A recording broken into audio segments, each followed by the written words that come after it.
Since Genie, now known as Data Cloud, was announced at Dreamforce 22, Salesforce has gone on a frenzy to place this product at the forefront of their mission. We used to talk about Customer 360, that is, integrating all of your data into your CRM to create a 360-degree view of your customer. But now the tact has changed, and Salesforce's new focus is all about AI plus CRM plus data in order to succeed in 2024 and beyond. I'm sure you've heard this being said at conferences, but what does it actually mean? Let's explore.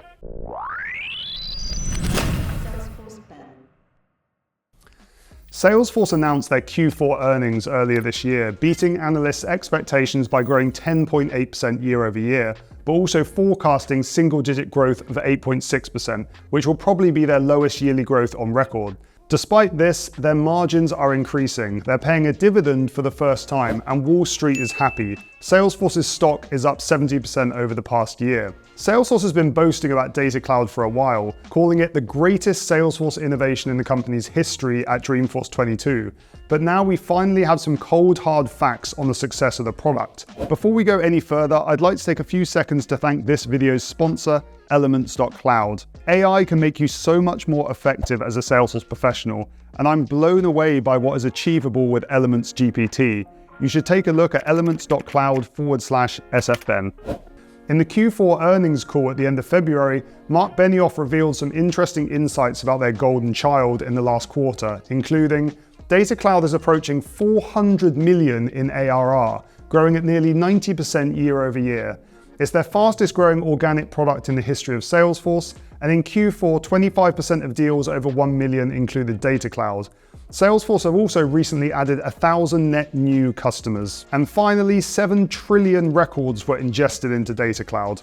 Of course, earnings calls are a chance for company leadership to boast about some of their top numbers, but the fact that Data Cloud is approaching 400 million in revenue only after a few years in operation is highly impressive. As a comparison, Twilio, who acquired Segment, have revenues of 201 million back in 2021. Another competitor, Bloomreach, had revenues of 150 million back in 2022. Salesforce also had something else to shout about in the earnings call: the fact that Gartner had placed them as a clear favorite in their Magic Quadrant, beating out competitors like Twilio and Adobe. This is even more impressive considering the fact Salesforce only received their CDP certification from the CDP Institute in the summer of last year, that certified CDPs have a certain expected level of functionality. Unless you're a marketer or have been involved in a CDP project, you probably don't have a clue what Salesforce is talking about with their Data Cloud. And this is understandable. After all, we've got a CRM, so why do we need yet another system to implement and spend money on? Well, that answer lies in the reinvigorated conversation of data. Whilst data has always been important, we are collecting more than ever, and CRMs are unable to support the needs and requirements of modern data collection, storage, and dissemination. CRMs are primarily for sales, customer support, and marketing teams, recording customer details and information about interactions such as sales calls or support tickets. But there is vastly more information than this collected within a company. We have in-product user behavior, offline interactions, payments, products purchased, website pages visited, and the list goes on. A CDP or customer data platform is designed to store customer data across every touch point during the entire customer lifecycle.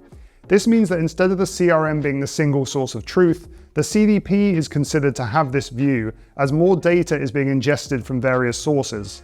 Salesforce themselves have tried to make the CRM a source of truth for many years, placing Sales and Service Cloud at the heart of customers' businesses, as well as using products such as MuleSoft to integrate silos of data, Marketing Cloud to bring in customer interactions, and Commerce Cloud to pull in customer purchases.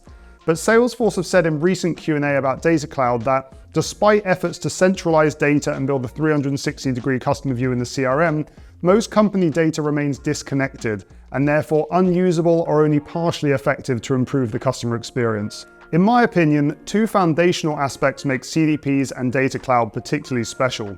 Firstly, is their ability to easily ingest data from multiple sources. Salesforce have partnered with Snowflake, Databricks, AWS, and Google to enable zero-copy ETL with Data Cloud. This means that data is accessible and viewable in Data Cloud but is not actually moved, which supports data integrity. Salesforce also has connectors to the vast majority of their products, as well as third-party products such as Amazon S3, and MuleSoft can be used for more custom or unique databases. Data Cloud also supports unstructured data, that is information of meeting notes, phone calls, and PDFs. All of this integration capability is slightly different from Sales or Service Cloud, which provides some out-of-the-box connectors, but not to the same degree. Secondly, Data Cloud gives customers the ability to harmonize the data, mapping objects and fields to a common model, and then using identity resolution to create a single view of the customer, the ultimate goal for many businesses for decades. There is one element that we're yet to chat about, and that is artificial intelligence in the form of Einstein 1, the new name for the Customer 360 platform. Salesforce Einstein was first announced at Dreamforce 2016 and included several predictive analysis tools you could use to see how hot a lead was or how likely an opportunity was to close. Although this was very exciting at the time, the excitement quickly died away, and I don't think the products were as successful as Salesforce would have hoped. Over the years leading up to 2016, Salesforce spent billions of dollars on acquisitions, which included $75 million spent on AI startups and $700 million spent on Crux, the product that would eventually become Data Cloud. I've always thought that Salesforce are a bit ahead of the curve, and I mean, you have to be, right? They pioneered cloud computing back in 1999 and have been innovating and acquiring ever since to become the leading company for CRM, sales, service, and marketing.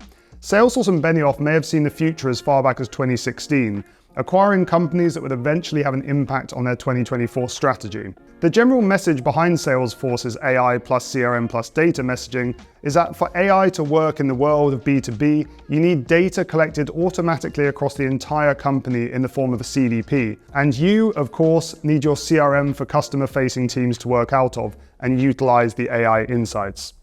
It seems like the whole world is talking about specialists versus generalists at the moment, including myself in my most recent analysis of the Salesforce job market. But I think the conversation in regards to AI is extremely important. Many analysts agree that OpenAI's ChatGPT, whilst impressive, provides the most generic answers possible to any question. This isn't surprising considering ChatGPT's LLM is built using information across the entire internet and is not built for any specific purpose. This is why, initially, I don't think the generative aspect of AI is going to be that useful for businesses in phase 1 of this transformation. I always like to relate this conversation back to using ChatGPT to generate a sales email. Who exactly should be using this functionality within a business? Senior salespeople, I would like to hope, will be able to craft a much more impressive sales email than using a generic LLM. So does this mean a junior sales user should use it? In my opinion, they won't be able to properly evaluate if the very generic sales email is good or not. And in this learning stage of their career, probably won't teach them much. The truly impressive part of artificial intelligence will surface itself when large amounts of data are combined with an LLM designed for a specific purpose. This is exactly how Salesforce have positioned their AI tech stack.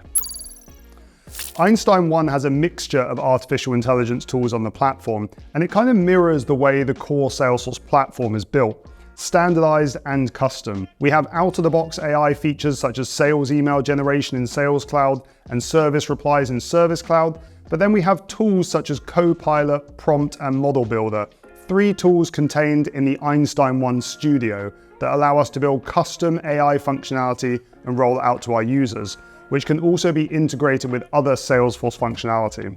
For example, we could create a prompt that on an opportunity enables an account executive to summarize similar close-won deals to overcome a complex objection, also finding out what kinds of products and discounts were used on those deals. However, whilst this information could be useful, as we've established, it depends on the large language model you are using, which will determine how specific or generic an answer to a question is.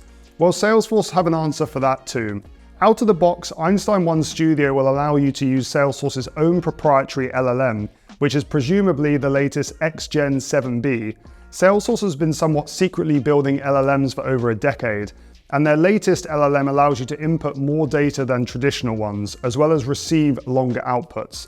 Finally, if you're interested in using other LLMs available on the market, or even using one of your own company that is created using proprietary data, then Salesforce gives you the ability to switch using their model builder. This gives Salesforce a completely agnostic approach to LLMs.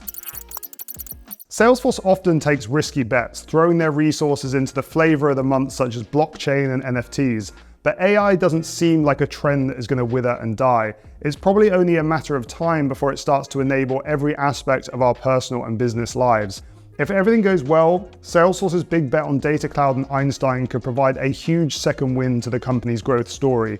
Companies know that they need to throw money at some sort of AI product to stay relevant and outperform their competitors, even if the space is still so green at the moment. In my opinion, the true power of Salesforce AI products will come from the Einstein 1 Studio, which has only just been released. It will be exciting to see what the Salesforce ecosystem will create and all the wild and wonderful features that will be created using this selection of tools.